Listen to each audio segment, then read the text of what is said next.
following is a production of DallasCowboys.com and the Dallas Cowboys Football Club. How about them Cowboys? This is Mick Shots, streaming live on DallasCowboys.com and the official Dallas Cowboys app. Now, here are Bill Jones, Everson Walls, and Mickey Spagnola. And just in the nick of time, it is time for Mick Shots on a Tuesday here inside the SWBC Mortgage Podcast Studio here. Oh, we got an upgraded sign, huh? The Star in Frisco. How long has that been there? I noticed it the other day, the podcast Studio. Yeah. Yes, I noticed it's SWBC Podcast Studio. Oh, okay. I'm sorry. We've dropped the mortgage. We've dropped the mortgage. Yes. Okay. It's the the SWBC Podcast Studio here at Ford Center at the Star in Frisco. So it hasn't been up that long. No, and it's got it's 2 weeks. It's registered too, by the way, there right? You go. 2 weeks. Chris. That's better than my record at home. my wife will have a new picture on the wall or something like that, and that's been there 2 years. Oh, okay. It's I pretty. could walk I like right it. through the kitchen and not even see. You didn't see what I cooked for you? No, I'm sorry. Just wasn't looking. But what a great Tuesday it is. We call this Victory Tuesday as well? Do we? Sure, why not? In a row? Okay. All right. It is a Victory wing it. Tuesday here at the Star in Frisco. Bill Jones with Everson Walls and Mickey Spagnola and our producer supreme, Chris Beam. as well. I like that. Supreme. Yes. You know, when they won the third in a row, I said, "Well, when's the last time they won 3 in a row?" Well, they did it last year.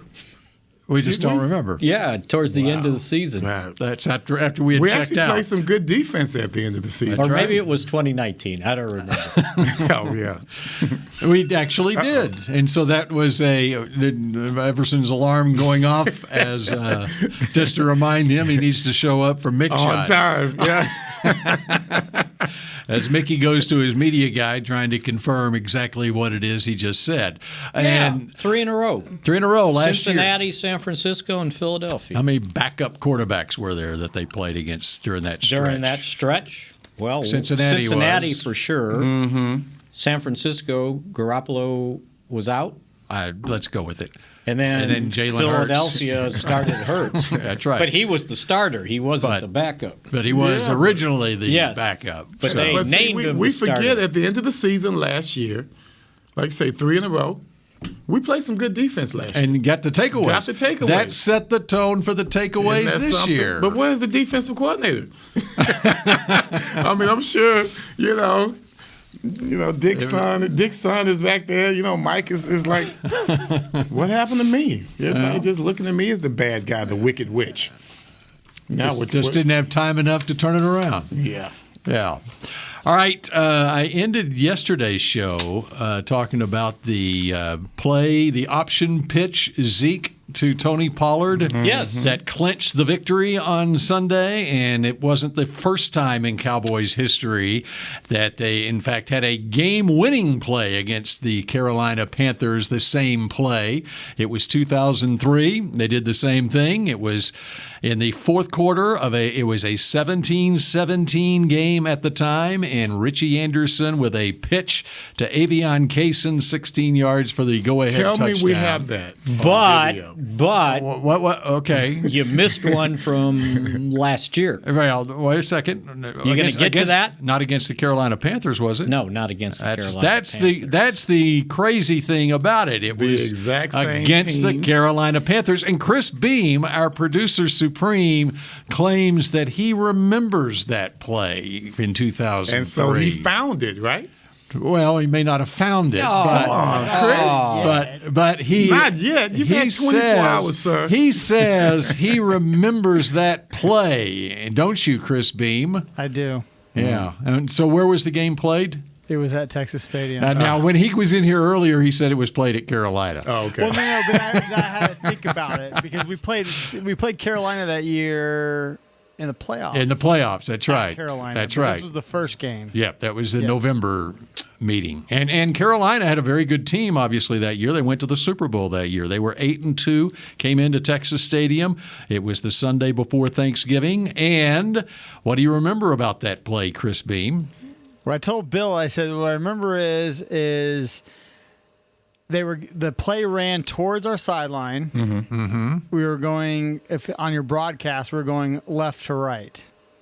And Bill said, we're going to do this on the air. Stop.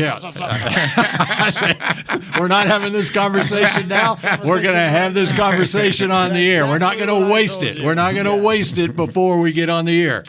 And Chris Beam, I am here to tell you, you are absolutely correct. I think you do remember it. It was left to right on your radio dial.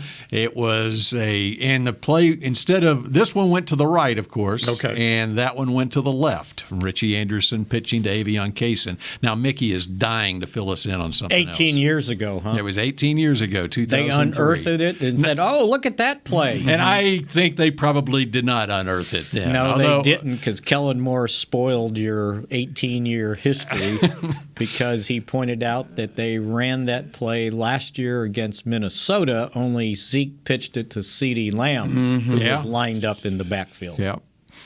So they kind of went back to something that they felt like they could, and he was pretty good about explaining why they called it. He said they were loading up the box, and we decided if we have an open edge, then we'll take the opportunity. And he said we feel very comfortable of putting the ball in the hands of Zeke and Tony's, and they make good decisions because Zeke has to decide, right? That's a lot of handoffs. I'm keeping not just but pitches. So right. a lot of handling. I got to keep it. Do I run or do I pitch it right away? And it worked. They pitched it, and if that's like the last play of the game or your do or die shot. Yeah, that's a tough call. Right. Because you got to take it. You got to pitch it to him. You got to pitch it. That's a lot of stuff going on. I mean, think about even in that situation. Okay, 2 minutes left. You got the game in hand. It's an 8-point lead.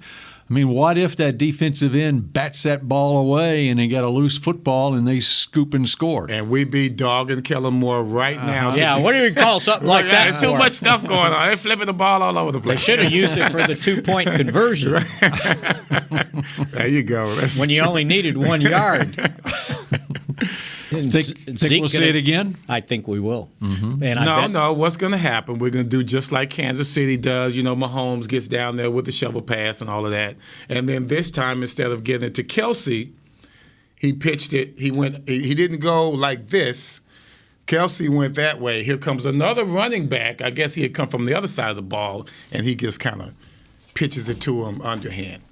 And so you have to deviate, because now everyone's going to be looking for that particular play.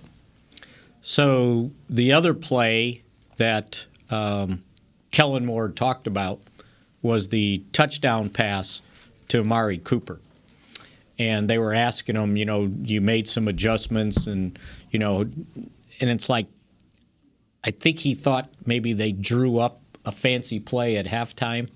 And he pointed out that it was basically the same play in a different direction that they had against the Chargers.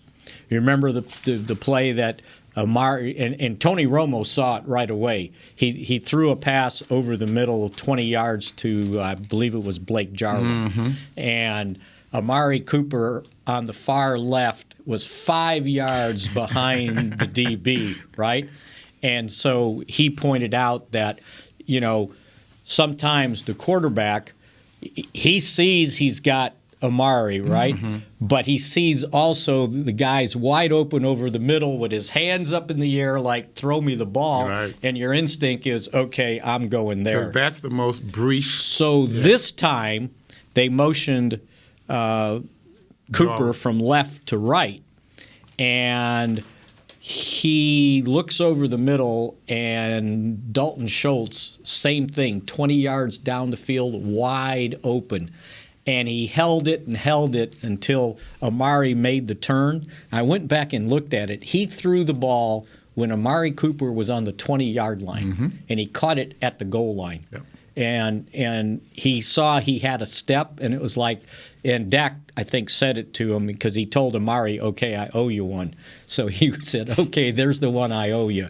Mr. Hamstring. But it's amazing. It's amazing how these plays kind of come back, and then the quarterback says, "Okay, that's what happened last time. Let's see what happens this time." And see, you would we think talked that, it about yesterday. We dropped it in the bucket. Yeah, well, yeah. You can talk about finding and looking and all that, but for the play to actually happen, to drop it in there like that, and for Cooper to just get that shoulder. Get the leverage on that defensive back just enough to where he could hold him off. Because the DB could have actually caught up with him, but that's what good wide receivers do. He was lunging. Shield you. Yeah, the DB was lunging. Well, he put him in position to lunge because once the ball was almost there, they give a little resistance, and then they take it away. Drew Pearson did that to me all the time in practice. He's going to shield you. He's going to use his body. It's not just about going up and catching the ball. It's stopping you, the defender, from making the play on the ball as well. He did that to me in a charity game. He did? Who Drew? did? Drew? Everson Walls. Who do you think is the easiest defender Drew Pearson ever went up against? Oh, we're looking at him. Yeah, we're definitely looking at him. This is new knowledge. So I would have said me, but now it's him. By the way, they scored a touchdown on us to cut the lead to like one touchdown or less than a touchdown.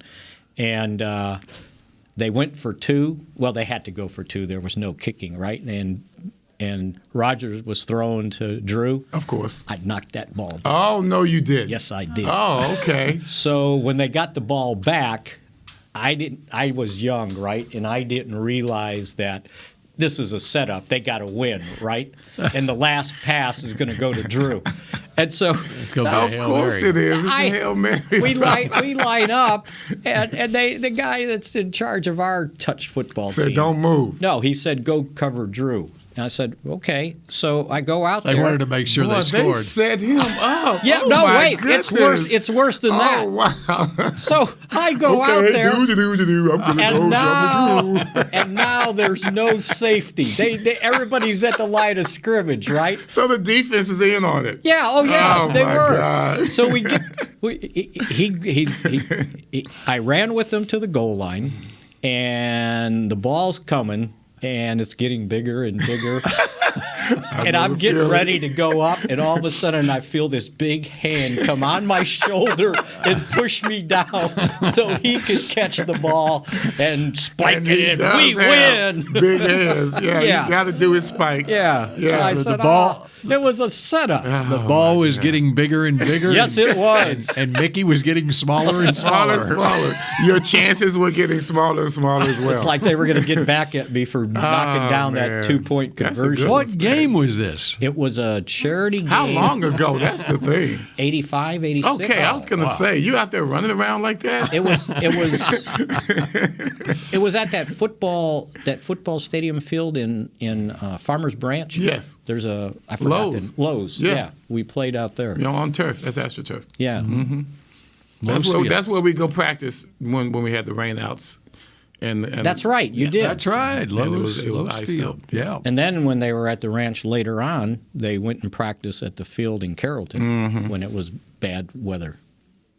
And there you go. So there's a little history. Man. Trip down memory lane. Yeah, very. I don't know if you call it history. Do you want to call it history? It's really? my history. Okay, yeah. Did you play in the charity basketball games at all? No. Okay. Thank God. Yeah. How about you? Oh, yeah. Oh, yeah. I figured you did. Oh, yeah. The traveling troops. Yeah. I was a basketball player. I know. I really wasn't a football player. I hated football. It's scary. Scary. And it's hot. You know? I had an afro at the time, and they put the hair in my hair. Those are good old days. Messed up my cornrows. So how many games would y'all play on your tour, off-season tour? 30. 30 games? At least 30. All over Texas we used that and beyond? I used it to stay in shape. I really did. I hated lifting at the time. I lift more now than I did then, but you know how it is. I mean, I felt weight slowed me down. I didn't know any better. But, as I got older, I did know better. So, no, the basketball, tennis and swimming, jump rope, all of that stuff, that was my workout. Bob Ward never saw me. Bob Ward, the late great Bob Ward, never saw me, so we didn't have much of a relationship. So you sound like Dee Dee Lewis when I was interviewing Dee Dee Lewis for whatever we were doing, and I asked him about the off season, and I go, so in the off season, you know how these guys work now. What did you do? 12-inch curls. That's 12 exactly right. 12-ounce curls. I mean, That is exactly right. 12 ounce in the swimming pool. Yes. Well, see, Didi was of the old adage of, I come to camp to get in shape. Yes. There is no getting in shape in the off season. As much as I kind of believe that as well.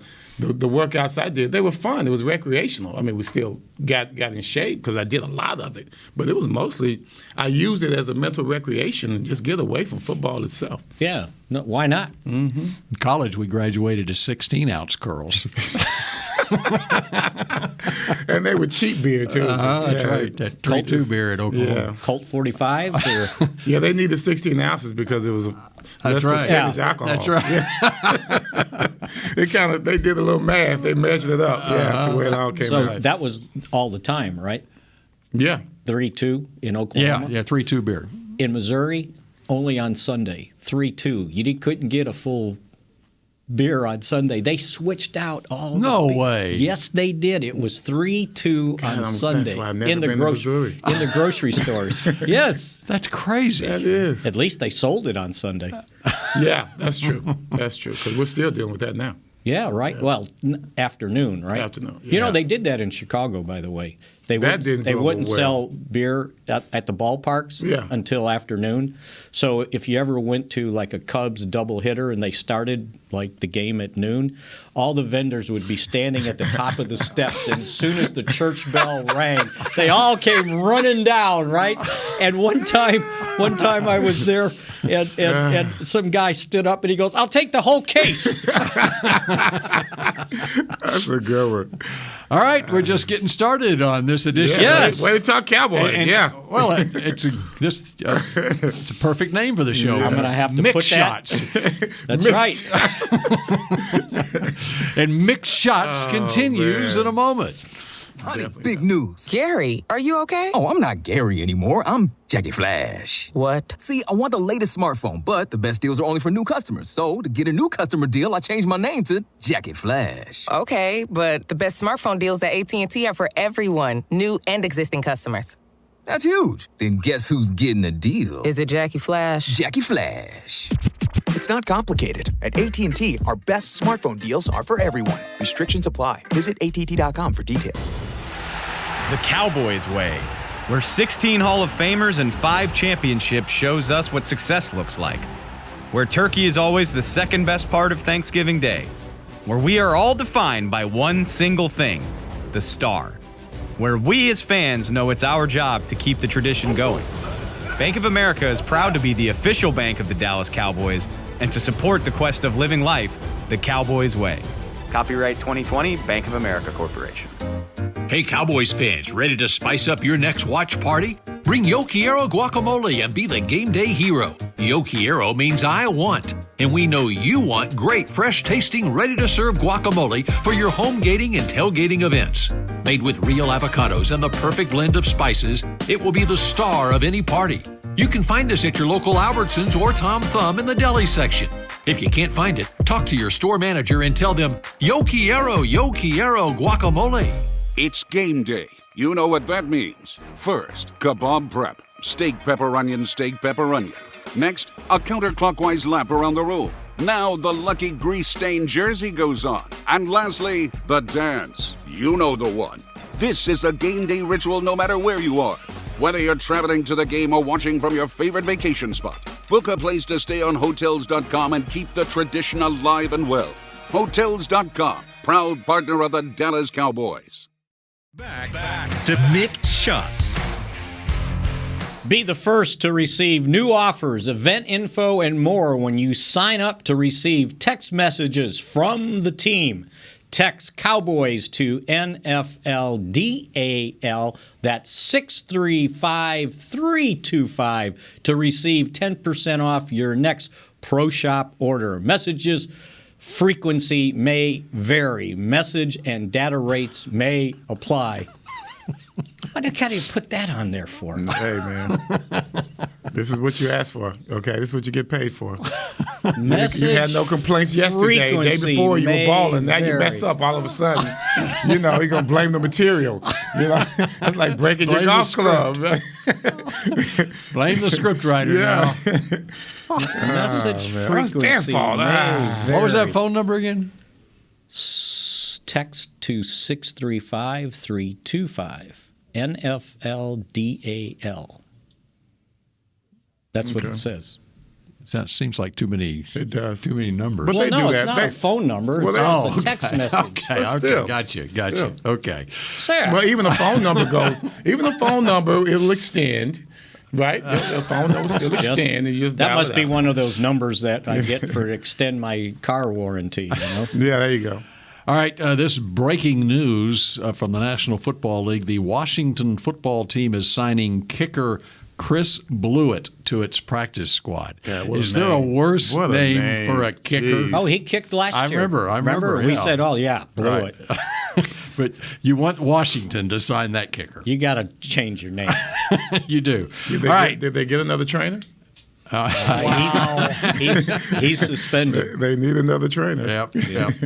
All right, speaking of Blewett. Yeah. Not touching it. Mickey. Not at all. Mickey, Yes. Jerry was on the radio this morning. He wasn't was. What do you know? What Well- can you tell us about what's your Jerry radio report on this Tuesday? He said of the third quarter, I don't ever remember a better quarter than that quarter, and it was made substantive in my mind because of the quality of the team we were playing. So 3 touchdowns in the third quarter, took over a 14-13 deficit to go up 36-14 in 3 quarters. So I took that. And also took that he said the offensive line, how well the offensive line is playing. And he said, great job and particularly well coached. We're going to get better on the offensive line. Mm-hmm. And he also mentioned, and I think we talked about it a little bit, they're trusting Terrence Steele, but they're still giving him some help. Yeah. Right? Kind of let him get into the game because early they were going 2 tight ends and they were making sure they were protecting him, unlike the Raiders did last night against Joey Bosa, right? And it's like, when you think Bosa was like, I'm finally stepping out. He is so happy not to see our offensive line. Yeah, and exactly. And I'm thinking, think about what the Cowboys did with him, right? They reduced him to a pass rusher in the fourth quarter. And Steele, a lot of times, was out there by himself. I listened to the game last night, and as I look at what the teams do after we play them, it just lets me know, it just fortifies in my head that we are a good team. I think we are one of the better teams in the NFL right now because as you match up against the Chargers, you can talk about the penalties they had, all that kind of crap. They had the same penalties. I think it was against the Rams. I forget who they played. Same penalties the next week, but they overcame those penalties against Kansas KC. City. Yeah. They couldn't do that against us. That's because we're good. Okay, that's because we played better than KC did, especially on the defensive end. So when I look at this team and I look at what the Chargers did last night, the Cowboys made them look, I wouldn't say average, but the Cowboys made plays against them on the defensive side just as they did against anybody else, including against Justin. Against Herbert, which says a lot. Awfully good last night, which says a lot. Yeah, he was good. He was good against the Cowboys, except for there were some turnovers. And the Chargers' defense. And that's a huge exception because he didn't just stumble into that. We baited him into that. So we played him the way he was supposed to be played. How about the quotes Joey Bosa on Derek Carr? We knew once we hit him a few times, he really gets shook. And you saw on Covington's sack, he was pretty much curling into a ball before we even got back there. Great dude, great player, but we know once you get pressure on him, he kind of shuts down. That's pretty much everybody. But what's when you think what's wild about that quote is they're in the same division. It's not like and you it's got not to play like him again, you're going right? to play him again. So keep that filed away. He was somewhat critical of the officials too, wasn't he? Yeah. He didn't like the Was it a roughing? Well, he penalty? ended up getting a personal foul. Well, I think he argued with the guy. with the referee. Yeah, and he got penalized for that. Yeah. And he was getting held. He was getting held. Here's what he said. Here's what he said about the officials. The refs are blind. I'm sorry, but you're blind. Like, open your eyes and do your job. It's so bad. He sounds like me, doesn't he? No, Just he will do get your fined. job. He will get fined. He will get fined. Yes, he will. Well, the darn thing will. So will Kazee for that hit. Unless they. That is not a good. That was a horrible call. Yeah, what's he supposed to do? But he's going to get fined as a personal foul. Well, no, I think he can appeal the call itself, can't he? Well, if he can prove that they made a mistake, even though the replay was one thing, when you go into this particular procedure, it's almost like court. You don't just rely on. You know what? they did in the Dan game. Quinn in his interview yesterday took the high road. Because what he said was, he said, this is something I've been working with him, because he would lead with his head all the time. And he goes, and I would explain to him, for your own good, we need you, and our good, we need you on the field, That's so you right. got to quit doing it. So when they asked him, what did you tell him? He said, basically, after the game, I said, good job. You did what you were supposed to do. Right. And he goes, I don't know, we haven't heard back from the league on the call, but at least you did the right thing. And he left it at that, right? He didn't criticize the call. He just credited him, Kazee, for doing Did the they right clarify helmet to helmet? No, or launching? defenseless player. So what do you do with a defensive player? Just let him catch the ball? Yeah, I guess. That's why I said yesterday. Is he supposed to stop and wait, okay, catch it, and then take a step, and then I can tackle I'm trying to remember. Did they say defenseless player, or did they just say unnecessary roughness? I can't remember. I think it was unnecessary roughness on a defensive player. But I don't remember hearing them say defenseless. They may have. I just don't remember. I thought that's what they said. So. And they may have. But on a play like that, what responsibility is it on the offensive team not to put your player in position where you're going to be taking a hit? Remember right? Brady said we talked about it before the Cowboys game when our friend interviewed him. And he said that's on the quarterback, because the quarterback, he said, I feel sorry for the defensive backs because the quarterback puts the receiver in that situation to get hit. So you worry about hitting them in the head. You worry about them being defenseless. So and you worry about launching and don't launch. Well, yeah. So what if the only alternative is to go low? Right. If you go low, that is bad. Because now that guy he can get injured. Schultz got upended in a game to where, thank God, he bounced up and was looking macho looked cool. But, could have been worse if he hits him at a certain way. And then he lands on his head. Yes, it was a total flip. So, the impact was pretty good. And so that's the only other alternative, and that's dangerous. Yeah. I'd rather he hit him here. That's the best place to hit, in the torso area. Defenseless or not, that's the best place to hit, as long without as you head don't to hit head. the head. Yeah, right. And had his head up. I mean, Used his shoulder. I'm not feeling that. He cannot pay. He should not. And pay. I would imagine that's like $12,000 to $15,000. He should not have to pay. So, what do you think of reviewing that, making that subject to review? I think they do it in college, don't they? Well, they do on targeting, just to determine. Right. They don't take the penalty away. Right. Okay, but they review it to see if the guy gets ejected. If they get called for targeting, they're ejected unless on review they determine that he can stay in the game. In review, they should take the penalty back too. They should. Yeah. Because if it's not targeting, then what did you call?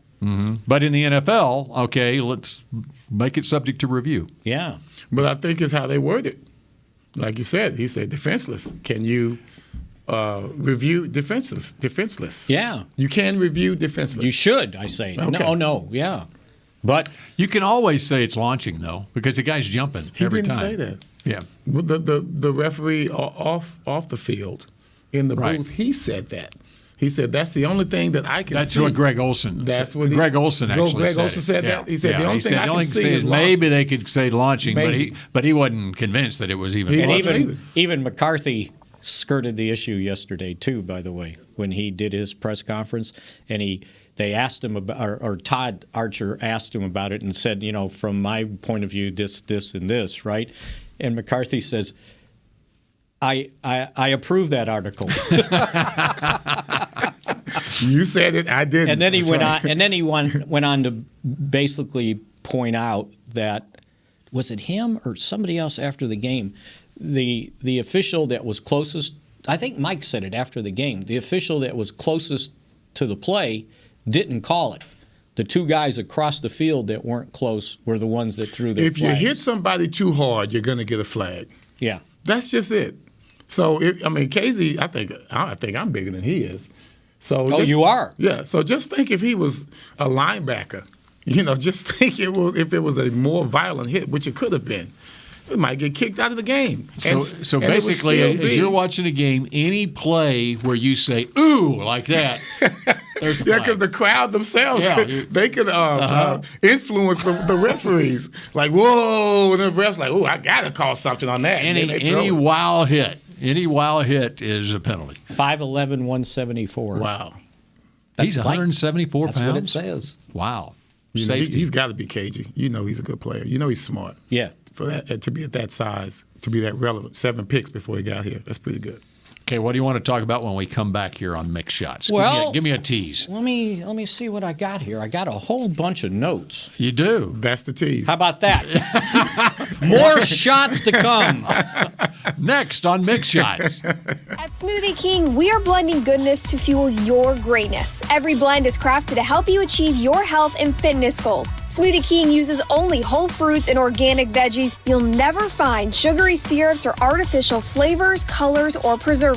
And unlike some other smoothie places, there are 0 grams of added sugar in many of our blends. Smoothie King is proud to be the official smoothie of the Dallas Cowboys. Place your order in the app or online for pickup or delivery. Smoothie King, rule the day. Hey, Cowboys fans, ready to spice up your next watch party? Bring Yo Quiero guacamole and be the game day hero. Yo Quiero means I want, and we know you want great, fresh-tasting, ready-to-serve guacamole for your home gating and tailgating events. Made with real avocados and the perfect blend of spices, it will be the star of any party.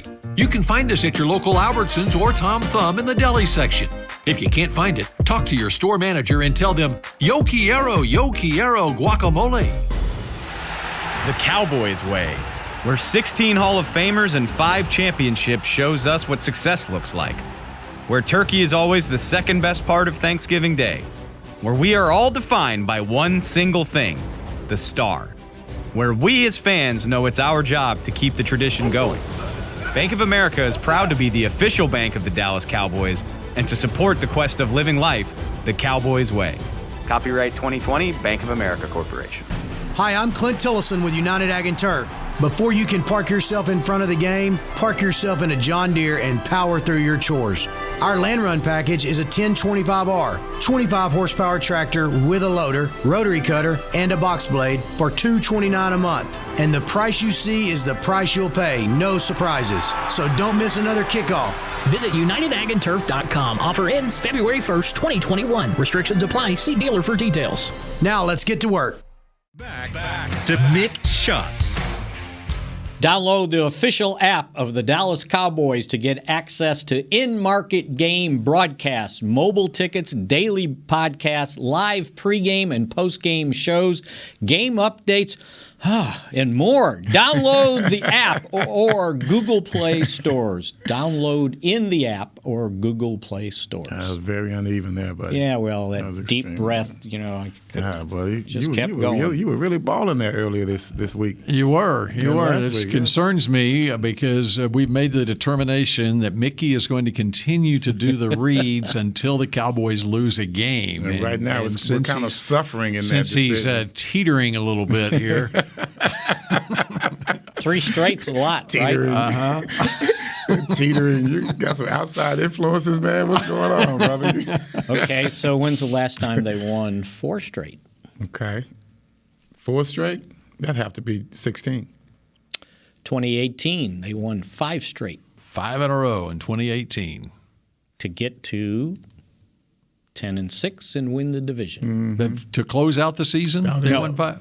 They ended up losing to Indianapolis 23-0. Remember that? Oh, yeah, it was I a remember weird that. game. I don't think they needed that game, though. And then, I think they did because then they won the last 2 games. They beat Tampa and the Giants. 36-35, the Giants.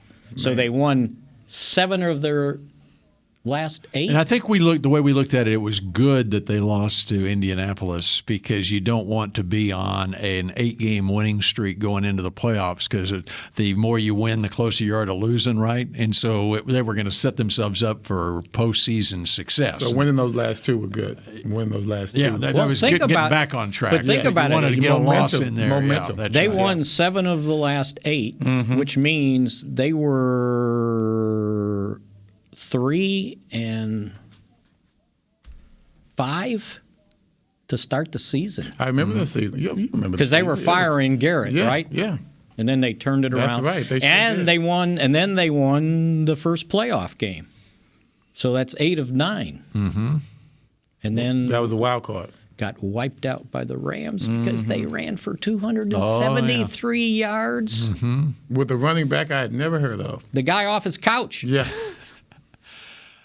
So is that in your notes? Is that what we were waiting for after that break? Okay. That's not what we were waiting for. So what's in your notes? So when Kellen Moore did his interview yesterday, he was asked about McGovern going in as the third tight end or the fullback. And Kellen said they asked him, what do you call that? What kind of formation is that? When he goes in, he goes, we just say MAC, M-A-C. So when they call for that formation, they yell out MAC. And he said, that's the Mac show. Yep, Mac goes in there and handles everything. It's been awesome. He's a guy who has done some great stuff for us. So basically, Connor McGovern goes in as the eligible third tight end, right? Number 66 reports eligible. And then he lines up at fullback. And if you go back and look at some of the plays from this last game, on that drive, they were in the red zone, maybe inside the 10. He had a block to spring Zeke right up the middle, and then on the 1-yard touchdown, he hit, and then he caved in the whole, well, it would have been on the right side, the left side of the defensive line, so Zeke could slide in for a touchdown.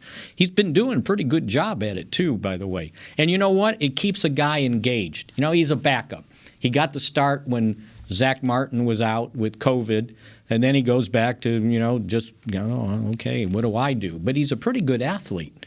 So they found a way to get him engaged. What does he stay just on one side? Is he more comfortable on the right side? No, I've seen him on the left, too.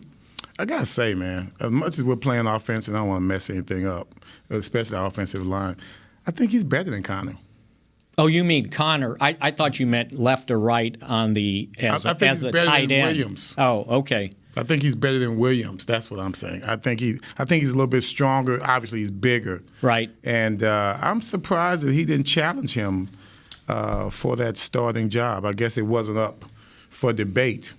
But, he was always. He got snaps on both sides. I know he's not going to take Zach's place. A lot of what happened was they were kind of game managing Zach during preseason and during training camp, so he would go and play on the right side. And if you look at, and so one of the things that also came up was the Cowboys using 12 personnel, like 2 tight ends, or going with 3 tight ends, right? And you remember the criticism Garrett got for too much 2 tight end and 3 tight end. The first possession in the third quarter, after the Carolina missed the field goal. I was going to let you hang. Yeah, thanks. They went the first 3 plays before the touchdown that we talked about to Amari. They went 2 tight end, 11-yard gain, 3 tight end, 5-yard gain, 3 tight end with McGovern, 5-yard gain, and then they threw the 35-yard touchdown. And what pass. formation were they in on the touchdown pass? They went 3 wide, and all 3 guys were to the left, and just like they did, only the opposite direction in the game against the Chargers. They shifted. Cooper went in motion right, and he stopped at the numbers and then took off and did a little like he was going straight, and he did a little out. It wasn't even a good move. No, it wasn't. It was quick. Yeah. Because the one he did to the dude in L.A., he gave him that step inside, and then took off straight, and the guy was lost. No right? one can keep up with. But Once this he stabs one, at you with that step, and this one, it was smoother. It wasn't as crisp. But he got a step on him, and like I said, and then Dak waited till he was the 20-yard line to throw it. I think the DB was guessing. Yeah, I think he was trying to figure out exactly. And he hadn't played, right? C.J. Henderson. It was Henderson who just got they brought traded. him. They did, brought and they played. So, yeah. But anyway, so the 12 personnel has been really good for him, especially since these two guys can catch the ball. That's right. And you don't think they're just in there to block, or one guy's going to block and one guy's going to go out all the time. They can do either or both. Mm-hmm. But at least when you extend the edge on the right side to help Steele out a little bit, then who's ever rushing either got to go out wider or try to fight through three guys instead of one. So it's been really productive for him. When I first saw Schultz and Jarwin was the guy. We knew he had some blocking problems, but Jarwin pre-ACL. Schultz looked a little bigger. He looked bulkier at that time. It's kind of hard to tell the difference between he and Jarwin as they go down the field now. I think you can tell Schultz kind of got leaner, especially when he remained a starter. His body mass is leaner than it was, yet his blocking hasn't suffered from that. I think that's how we ended up taking over for Jarwin. Of course, the injury didn't help, but he made the best of his opportunity, and I think that's why he's still in there now, because he showed, yes, I can block, but now I'm also catching passes. See, we were talking about Steele, and I want to ask, why did they have so much confidence in him after what they saw last year, right, when it was basically, let's get him out of there, let's put Zach Martin over there. So what gave you the confidence this year?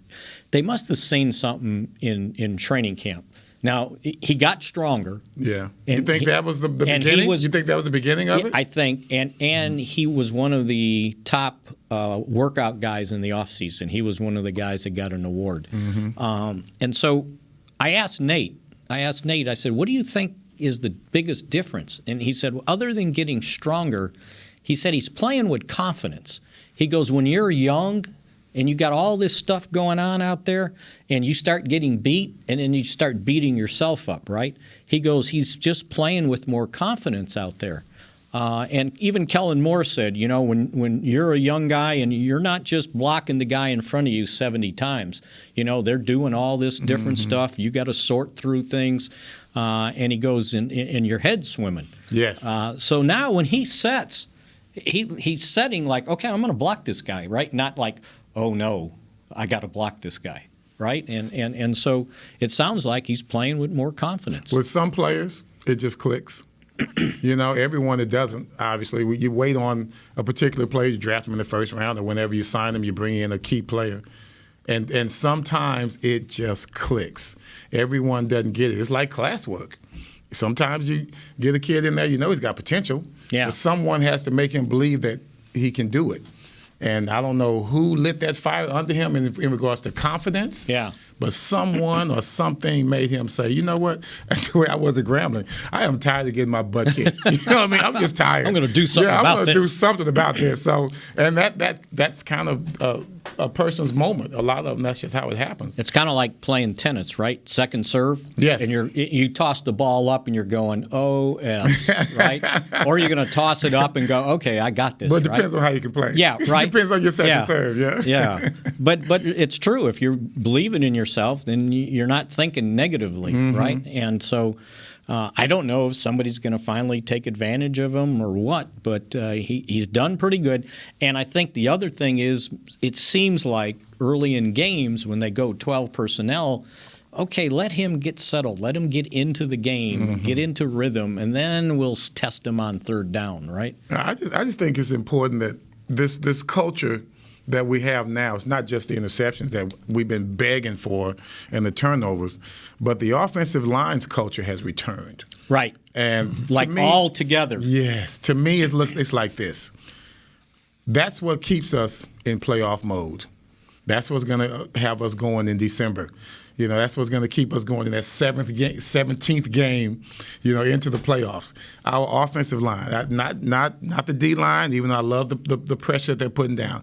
Our offensive line, we are back to where we need to be, that them being our catalyst for this team and our success. And even having lost the starting right tackle due to a 5-game suspension, they've been able to not only they've sustained it, they've excelled. Man. You don't just run for 243 just because other teams falling down, right? And then Kellen was also asked about Tyron Smith, and he just said he's playing phenomenal.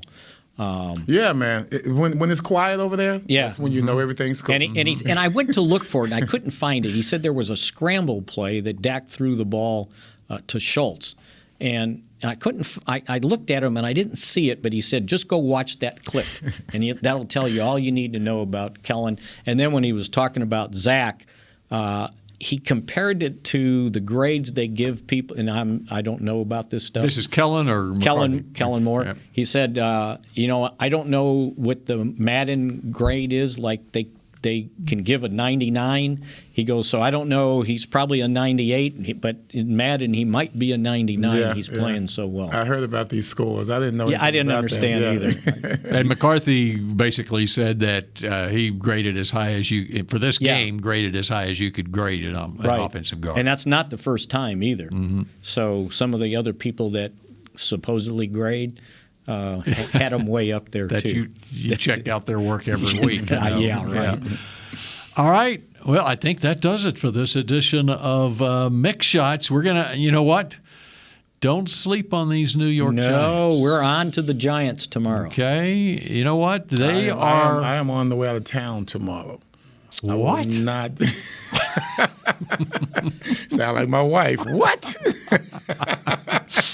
I will not be able to make the show. I'll be in the air. Guys? I couldn't get another flight. All right. What are we going to do? Shut up, Spaz. I hope I can make it. Yeah, I do. I've done this show by myself before.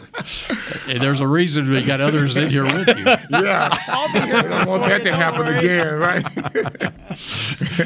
Okay. Well, I'll just go out on the street and see if I can find somebody, right? There you go. Maybe that kid that I told to call in that was at the... Well, you might have to take some phone calls. Out of the Star Sports Tours man, thing. that was Maybe so I can get that kid to call. That guy there, man. There you go. All right, we'll see who shows up tomorrow. And if they don't, make sure 888-855-2297. All right. Yeah, stress that. Some of us will talk at you again tomorrow here on Mick Shots. Go Cowboys. This has been a production of DallasCowboys.com and the Dallas Cowboys Football Club. How about this?